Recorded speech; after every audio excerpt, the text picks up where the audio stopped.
যোৰহাটত কোনে কি ভাবিছিলে মই নাজানো মোৰ নিজৰ এটা এছেছমেণ্ট থাকে আৰু সেই এছেছমেণ্ট সম্পৰ্কে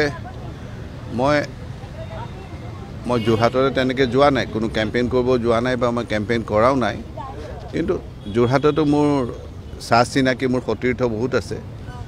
এটা কথা অনুভৱ কৰিছিলোঁ যে আমাৰ অসমীয়া মধ্যবিত্ত সমাজৰ বিশেষকৈ চহৰাঞ্চলত গৌৰৱ গগৈৰ যি বাকপটুতা এই বাকপটুতাৰে তেখেতসকলক যথেষ্ট প্ৰভাৱান্বিত কৰিছিল মই তেখেতক অভিনন্দন জনাইছোঁ আৰু সঁচা ক'বলৈ গ'লে গৌৰৱ গগৈৰ আজি ৰাজনৈতিক অভিষেক হ'ল